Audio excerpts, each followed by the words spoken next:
Ladies and gentlemen, welcome to a pubcast here for HoNReplays.org. I am your host, Four Court Jester, and with me today is Pojunarf. How are you doing, sir? Great, thank you. How about you? Well, I'm a little hungry. It's about dinner time here. But, that aside, we have today a 1600 BD pubcast, so these are not locked teams whatsoever. I just threw it out there randomly, just get some publicity for these lovely people. It's a banning draft game, so anything goes at this point, and we are doing the bans. So, we have, to start off, Nymphora to a Swiftblade. What do you think of Nymphora? Nymphora with the latest patch is a very high tier kind of hero, isn't she? Yeah, she was a bit overpowered lately, but the last nerf is good. We'll see what it brings. I think she's still a great hero. Maybe she will be more a support hero than she was on the previous patch, but we'll see. Definitely needed a little bit of a nerf, but she still has some very dominant map control with that ultimate of hers, and we are not going to be seeing that this game. We are followed into a Swiftblade, a Plague Rider, and Andromeda. So overall, it looks kind of two supports, the Swiftblade, and of course, I don't know, the Nymphora can either be played as a really big assassination kind of hero or a very big support. I'm just going to go with 3 supports are banned. That Swiftblade is no more. We're into the picks. And I don't know, like looking around, what can these guys kind of create? What kind of combos do you see that they could possibly go? I'm surprised that they didn't ban Hellbringer because it's only 1600 plus, so Andromeda isn't that great. We've seen her lately a lot with tri-lanes combination in competitive games, but I think Hellbringer is a bigger danger here, and we should see him picked right here. Magnus as a first pick surprises me. I was expecting, well, Hellbringer or I don't know, maybe Forsaken Archer. There's the Hellbringer pickup, almost right on cue. And you are kind of correct there. I mean, they didn't ban him. He's a great support hero. Not too sure why they paired him up with Vindicator. Maybe they have a special strategy in mind. But the counter picks to that, Thunderbringer Voodoo Jester. So picking up the Voodoo Jester himself, great little support hero. He's really good if you can put him with a Devourer. But there is no Devourer. And that will be the end of that. Forsaken Archer now picked up for that Legion team. It looks like maybe an Armadon next, or just any kind of strength hero as he cycles through them. I'm also surprised that they didn't get Tundra, which is a great mid hero and initiator. I don't understand the Thunderbringer pick after the Vindicator, but whatever. Well, we'll have to find out how it all goes. Malakin picked up. We do have now a counter Erupted Disciple, so a good hard carry coming out.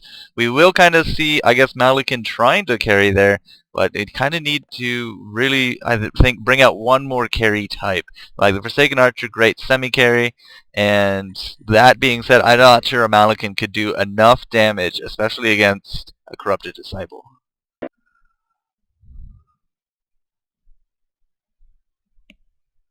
Oh, I kind of missed the last pick there. Gauntlet has been picked up as well. Gauntlet was a little bit nerfed. He was very powerful at one point. That Falcon Punch of his.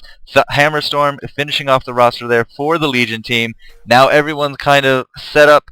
So this Vindicator ult, his global silence, there's no channeling spells. I guess maybe Magnus. Magnus with either his Steam Bath or his ramp up for his ult is about the only thing that can counter. Maybe the Voodoo Jester wards as well.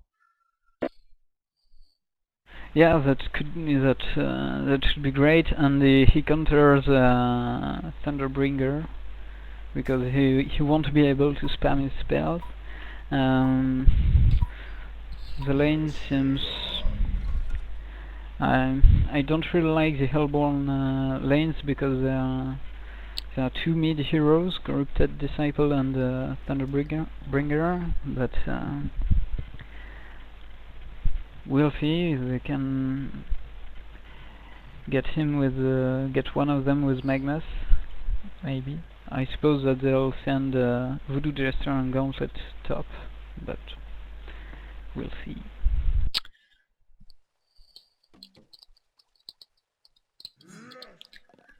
Alright, game has started. We are in and ready to go. A little bit of predictions, as you were saying. The lanes kind of might be a bit wonky. I don't really see a tri-lane that's going to be formed anytime here, especially since it is kind of more of a pubcast, unorganized. Typically you see the tri-lanes in some of the more organized individual teams there. So let's see what we could do. We could throw Forsaken Archer mid. That could definitely be a possibility. Other than that, maybe that Hammerstorm. Or maybe even that Vindicator. Vindicator could do a good number on someone who doesn't spam. Magnus, for example. Corrupted Disciple could probably just red ring out of it, no problem. I'm not too sure what Gauntlet could do about it. He could probably just use anything he wanted. So I'm not too sure about that as a mid call. But, hey, who knows? Game's young. Well, I don't really like Vindicator mid because that would leave Forsaken Archer on lane, and well, they can get a lot of kills with Hammerstorm, but they both need a great farm. So I think they'll struggle if they lane together, but whatever. And Vindicator versus Thunderbringer doesn't seem quite good.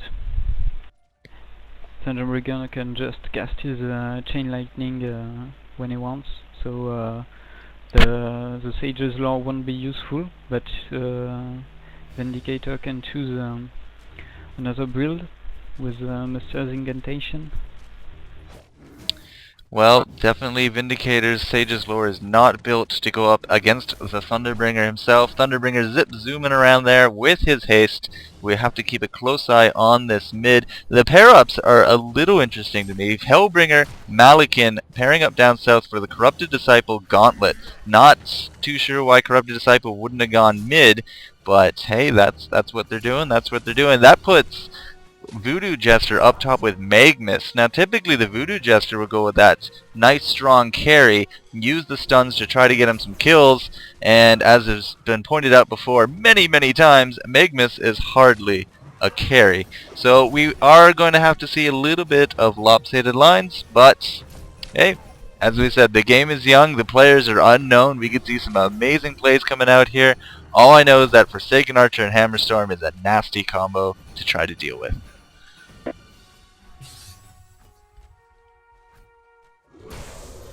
Yep, as we can see, there's only wards for the Hellbourne team.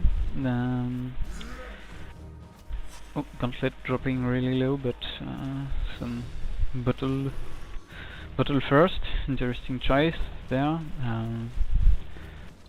I think that the bottom lane can get some kills really fast because of the double slow combination and the lack of, here it is, the Bloodlust. Hellbringer with just only this boil. So with the double slow versus no stun, I think they can get some early kills. Well, Bloodlust is now going to be awarded to that Hellbringer. As you said, he was able to pick up that Corrupted Disciple a little bit too much of an overextension. Picked it up with that Blood Boil after almost grabbing Gauntlet out of it. And as soon as he got that kill, went right over to that shop, now has finished up a Blood Chalice 2 minutes into the game. So that is pretty ridiculous, if you ask me. On the mid lane, Vindicator escaping with 5 hit points and grabbing an invisibility rune. Great luck here for him, but I don't know why he's still here. I mean, he has no way to regen his life, and could just indicate here. Oh, one last Sage's Lore.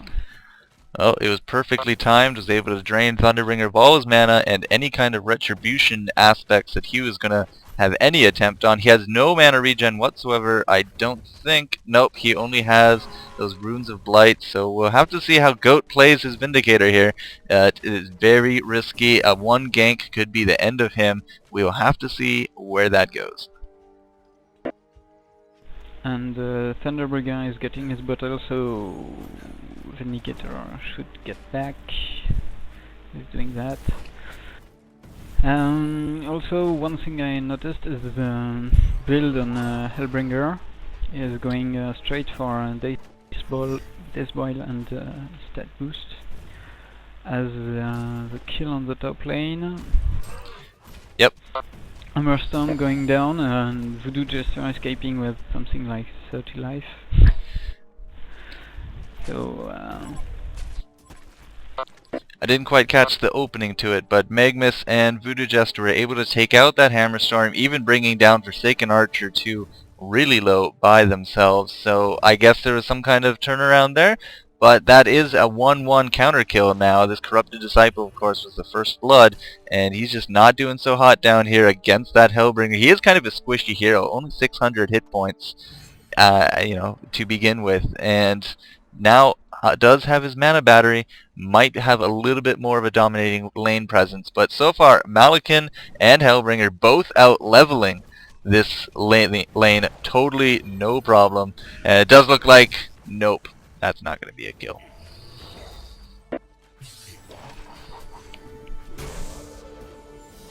Gauntlet initiating, Voodoo came here with a Homecoming Stone, but nothing happens.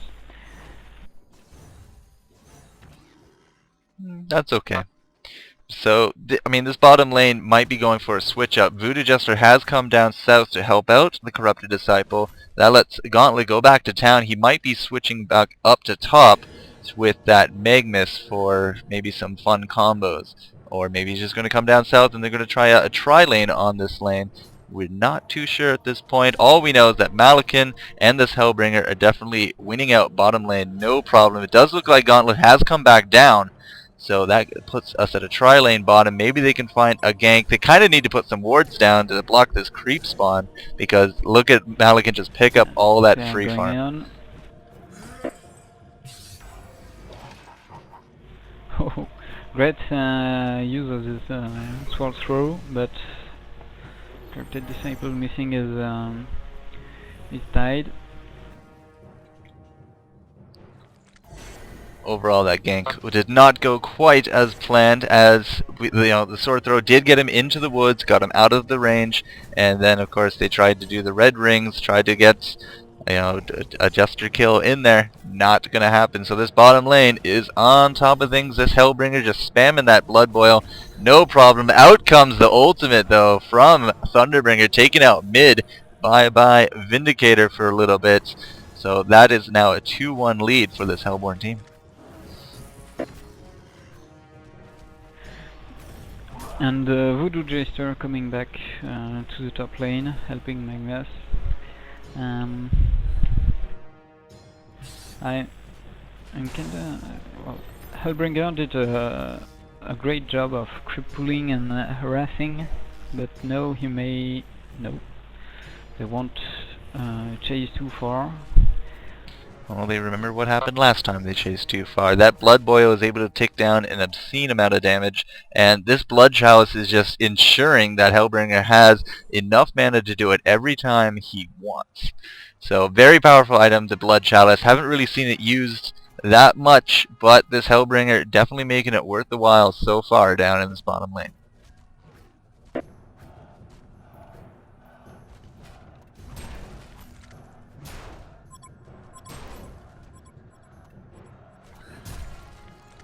Things going on top, Magmus and Voodoo Jester with their brand new Striders. Yep, both heroes there. have picked up Titan. those Striders. New item with 1.0.9 patch, and essentially they're the boots of mobility from League of Legends. Without any kind of warning, just like that, Magnus is going to go in on Forsaken Archer. Initiate. That Hammer Storm throws down that stun. Magnus does